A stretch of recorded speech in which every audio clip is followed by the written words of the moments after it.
بسم اللہ الرحمن الرحیم۔ شروع اللہ کے نام سے جو بڑا مہربان نہایت رحم۔ ایک ڈول پر ایک کھجور طے ہوا کہ ایک ڈول کھینچو گے ایک کھجور ملے گی۔ انہوں نے کئی ڈول کھینچے، جتنا کھجور ملا اللہ کے نبی کی بارگاہ میں پیش کیا۔ کہا یا رسول اللہ یہ آپ کے لیے۔ تو میرے آقا نے فرمایا کہ سنو، کیا تم یہ یقین رکھتے ہو کہ اللہ سے تم راضی ہو؟ کہا میں اللہ سے راضی ہوں۔ کیا تم یہ یقین رکھتے ہو کہ مجھ سے راضی ہو؟ کہا ہاں میں آپ سے بھی راضی ہوں، آپ کا محبوب ہوں، میں آپ سے محبت کرتا ہوں یا رسول اللہ۔ کہا تب تو تمہارے لیے یہ ہے کہ پریشانیاں کا پہاڑ تمہارے گھر میں ٹوٹے گا، پریشانی کا ہر سرا تمہارے گھر کی طرف آئے گا۔ یعنی ایمان لانے کے بعد بندہ یہ سوچے کہ ہر حال میں ہم رب کا شکر ادا کریں گے، اور پریشانیوں اور مصیبتیں اس کے گھر کا ہر عالم میں ہر طریقے سے گھر کا منہ نہیں دیکھیں گے، ایسا نہیں ہے، بلکہ اس کے گھر ہی میں آئیں گی پریشانیاں۔ بنی اسرائیل کے ایک نبی ہیں حضرت جرجیس علیہ السلام، نام سنا ہوگا اگر آپ نے۔ جرجیس علیہ السلام اللہ کے حضور انہوں نے ایک مکالمہ کیا، ایک بات عرض کی، یا اللہ ایسا کیوں ہے جو مومن ہے ان کے گھر میں پریشانیاں ہیں اور جو کافر ہیں ان کے یہاں خوشحالی ہی خوشحالی؟ یا اللہ ان کا سوال یہ ہے کہ یا اللہ ایسا کیوں ہے کہ مومن کے یہاں پریشانی ہی پریشانی، کافر کیا خوشحالی ہی خوشحالی؟ اللہ نے کہا میں یہ نہیں چاہتا، ان سے کہا میں یہ نہیں چاہتا کہ میں رب ہو کر کے اپنے بندے کو آخرت میں سزا دوں۔ میرے اوپر رحمت کی چادر سائبان کی ہوئے اور میں رحمان و رحیم ہوں، میں ہر لحاظ سے اپنے بندے پر رحم کرنا چاہتا ہوں، اس لیے دنیا میں مصیبتوں میں گرا دیتا ہوں تاکہ آخرت میں اس کو نکھار دوں۔ اور کافر کو اس لیے میں آخرت میں رحم نہیں کرنا چاہتا، اس لیے دنیا میں ان کو آشائش دیتا ہوں، دنیا میں اس لحاظ سے ان کو نعمتوں سے نوازتا ہوں تاکہ آخرت میں کوئی حصہ نہ رہے۔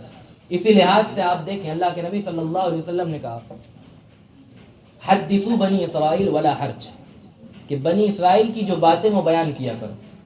بنی اسرائیل میں بڑی عجیب و غریب باتیں ہوا کرتی تھی اور اس میں کوئی حرج بھی نہیں، بیان کرنا چاہیے۔ اللہ کے نبی صلی اللہ علیہ وسلم نے بیان کرنے کے بعد یہ کہا تو اس کے بعد حال یہ ہوا کہ آپ دیکھیں کہ یہ پریشانیاں کہاں تک آئے گی۔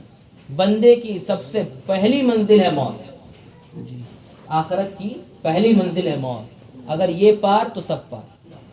اس لحاظ سے بندہ دیکھے کہ موت کی سختی اور موت کی کیفیت کیا ہوتی ہے۔ بس اپنی گفتگو کچھ ہی دیر میں ختم کروں گا۔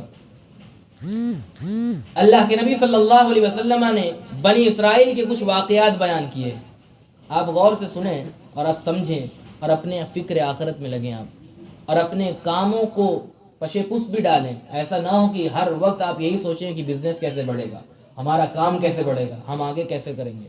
جس حال میں اللہ رکھے آپ خوش رہیں، رب تبارک و تعالیٰ کے جو بھی عطا کردہ چیزیں ان میں آپ خوش ہو جائیں گے، کل قیامت میں آخرت میں آپ پر جو اعمال ہیں وہ تھوڑے سے اعمال پر اللہ راضی ہو جائے گا۔ اس لحاظ سے آپ دیکھیں کہ اللہ کے نبی نے فرمایا کہ بنی اسرائیل میں بڑی عجیب و غریب باتیں ہوا کرتی تھیں، وہ بیان کیا کرو۔ بنی اسرائیل کے کچھ افراد کا واقعہ بیان کیا کہ چند افراد مل کر کے سفر کر رہے تھے۔ سفر کرتے کرتے وہ ایک مقبرہ کے پاس پہنچے، وہ گروپ جو تھا سفر کرنے والا مسافر ایک مقبرہ قبرستان کے پاس پہنچا۔ قبرستان کے پاس پہنچنے کے بعد انہوں نے یہ ارادہ کیا کہ ہم یہاں نمازیں پڑھیں، ہم یہاں اللہ کا ذکر کریں اور اللہ کے حضور دعا کریں تاکہ کوئی ایک قبر سے اٹھے اور ہمیں موت کے حالات سے باخبر کرے۔ تو یہ انہوں نے کیا، نمازیں پڑھی، ذکر کیا، اس کے بعد انہوں نے اللہ کے حضور دعا کیا۔ دعا کرنے کے بعد جیسے یہ کہا یا اللہ کوئی ایک قبر سے اٹھا تاکہ میں جو ہے ان سے قبر کے حالات معلوم کر سکوں، ہم سب کی کیا حالات ہیں، موت کی کیا کیفیات ہے۔ اب آپ دیکھیں جیسے انہوں نے دعا کی اللہ نے قبول کر لیا۔ قبر سے ایک شخص اٹھا، جو ہوتا ہے نا قبر میں لحد جو بناتے ہیں دونوں طرف رکھتے ہیں، اس پر کھڑا ہوتے ہوئے ایک شخص اٹھا، اپنی قبر سے اپنی گردن کو نکالا۔ نکالنے کے بعد اس نے کہا کیوں جگایا ہے مجھے، کیا وجہ ہے، قیامت قائم ہو گئی؟ کہا نہیں، کہا ہم یہ چاہتے ہیں کہ تم ہمیں موت کی خبر سناؤ۔ یہ اللہ کے نبی نے بیان کیا، موت کی خبر سناؤ۔ کہا موت کی خبر؟ اس نے کہا کہ مجھے مرے ہوئے 90 سال ہو گئے۔ کتنے سال؟ 90 سال ہو گئے، لیکن موت کی سختی آج بھی برداشت کرتا ہوں۔ اللہ اکبر، یعنی وہ سختی ہے۔ اور پھر میرے آقا نے کہا کہ وہ کوئی کافر نہیں تھا، بلکہ اس کی پیشانی میں سجدوں کے نشان تھے، بلکہ وہ مومن تھا۔ اب میرے آقا فرماتے ہیں یہاں پر کہ موت کی سختی، قدر شدت الموت علی المؤمن کا قدر 300 سنین، میرے آقا فرماتے ہیں کہ موت کی سختی، جو موت کی سختی ہے وہ ضرب ایسی ضرب ہے، اگر کسی پر ہم 100 وار کریں تلوار سے، 100 وار اگر ہم کریں تو موت کی سختی ایک ہے اس میں۔ اللہ اکبر۔ اب آپ دیکھیں حضرت عیسیٰ علیہ السلام سے لوگوں نے کہا کہ ان کے بارے میں ہے نا، وَأُحْيِي الْمَوْتَى بِإِذْنِ اللَّهِ، وہ اللہ کے حکم سے مردوں کو زندہ کرتے تھے، قرآن میں ہے۔ ان سے کہا کہ آپ کسی کو زندہ کریے، تو انہوں نے حضرت نوح علیہ السلام کے ایک بیٹے سام کو زندہ کیا۔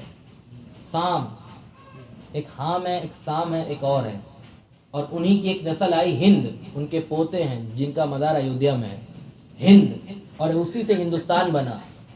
آپ کو یہ معلوم نہیں ہوگا، تاریخ بنارس جب آپ پڑھیں گے تو اس میں بہت ساری معلومات آپ کو ملیں گی کب سے ہماری تاریخ ہے۔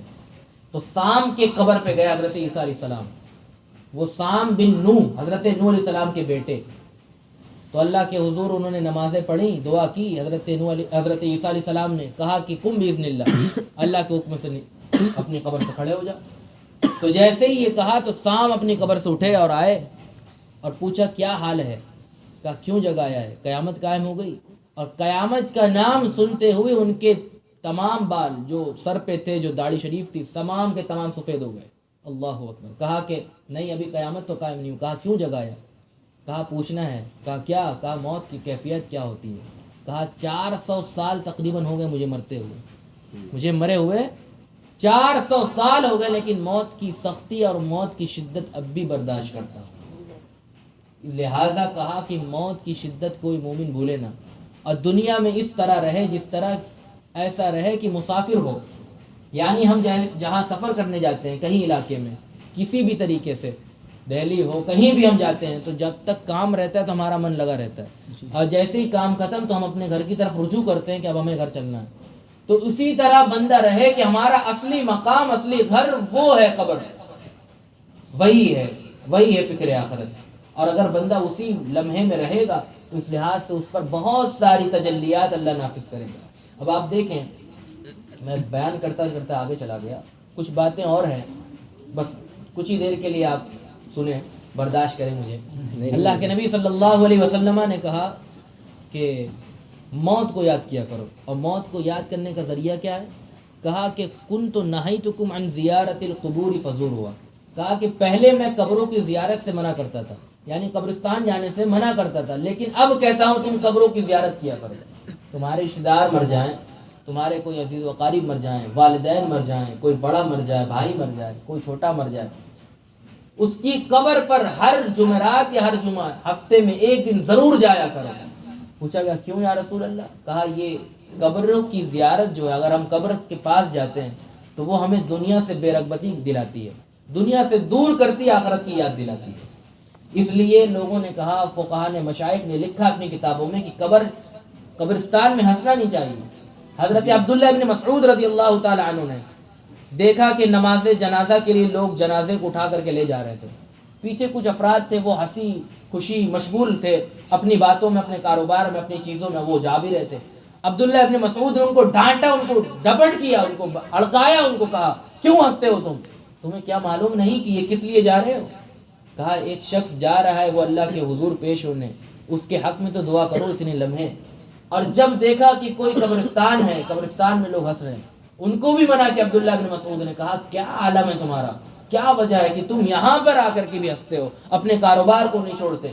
لیکن آج ہم دیکھیں ہمارا کیا حال ہے، اگر کسی کے یہاں غمی ہو جائے، کوئی وفات پا جائے، تو غم تو منانا شریعت نے رکھا ہے کہ 3 دن تک غم ہونا چاہیے، لیکن بندہ دیکھے کہ کیا ہم واقعی اپنے اس عزیز کو یاد کر کے اس کے لیے دعائے مغفرت کرتے ہیں، اصالہ ثواب کر رہے ہیں، کہ یا ہنسی خوشی میں اپنا وقت ضائع کر رہے ہیں۔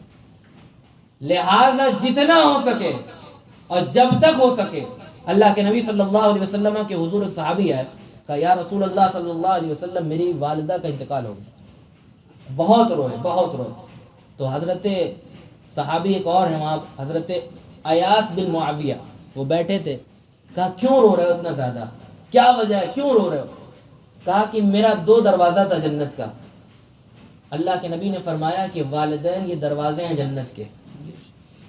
ایک والد ہیں، ایک والدہ ہیں. والدہ بھی ہیں، والد بھی ہیں، باپ بھی ہیں، ماں بھی ہیں. یہ دونوں دروازے جنت کے ہیں. انہوں نے کہا میں اس لیے رو رہا ہوں کہ میرا ایک دروازہ بند ہو گیا جنت کا، میری والدہ گزر گئی، میں اس لیے رو رہا ہوں. کہا اب اللہ کے نبی کے پاس کیا کس لیے آیا ہو؟ کہا میں یہ پوچھنے آیا ہوں کہ کیسے میں اپنے والدہ کو راضی کروں اور جب تک وہ قبر میں رہیں مجھ سے راضی رہیں. تو اتنے میں حضرت عبداللہ ابن عمر بھی آ گئے. عبداللہ ابن عمر کا نام آپ نے تو سنا ہی ہوگا. حضرت عمر رضی اللہ تعالیٰ عنہ کے بیٹے ہیں. یہ صحابی رسول یہ بھی ہیں، جلیل القدر صحابی ہیں، فقیہ ہیں. یہ حضرت عبداللہ ابن عمر نے پوچھا یا رسول اللہ ماں کا حق کیا ہے؟ کہا کہ میں اپنی ماں کو اپنے کندھے پر بیٹھا کر کے مکہ شریف لے گیا. مکہ جانے کے بعد میں نے اتار نہیں دیا بلکہ میں نے طواف بھی کیا، میں نے سعی بھی کی، میں نے عرفات میں قیام بھی کیا، میں نے رمی جمار یعنی شیطان کو کنکر بھی مارا. میں نے پورا حج اپنی والدہ کو اپنے کندھے پر بٹھا کے کیا. یا رسول اللہ کیا میں نے اپنی والدہ کا حق ادا کر دیا؟ کیا پیاری بات پوچھی. میں نے اپنی والدہ کا حق ادا کر دیا یا رسول اللہ بتائیے.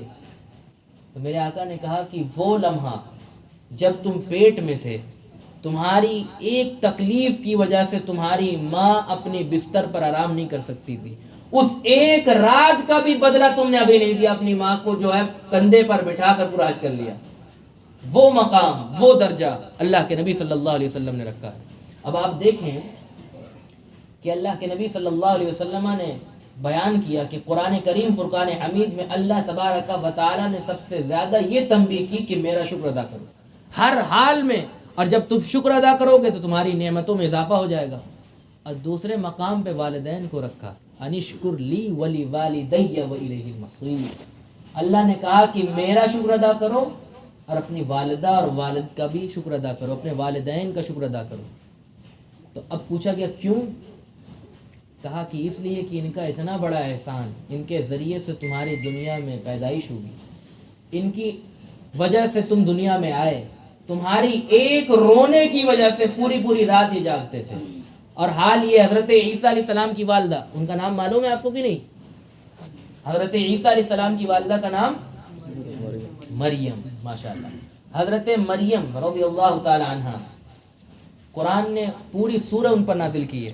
16ویں پارہ میں سورہ مریم وہ درد ذہ کے بارے میں بیان کرتی ہے. جب وقت ولادت ایک ماں کو تکلیف ہوتی ہے، ان کے الفاظ جب آپ پڑھیں گے، انہوں نے کہا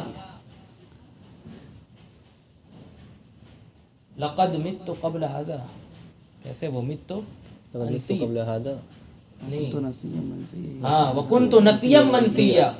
انہوں نے حضرت عیسیٰ علیہ السلام کی والدہ نے جب ولادت کا وقت جو قریب آیا، پیدائش کا وقت جو درد ہوئی، اس میں انہوں نے کہا، قرآن کی آیت ہے، انہوں نے کہا کاش کہ میں مر جاتی اور یہ حال ہوتا کہ میں بھلا دی جاتی، بالکل اتنا درد.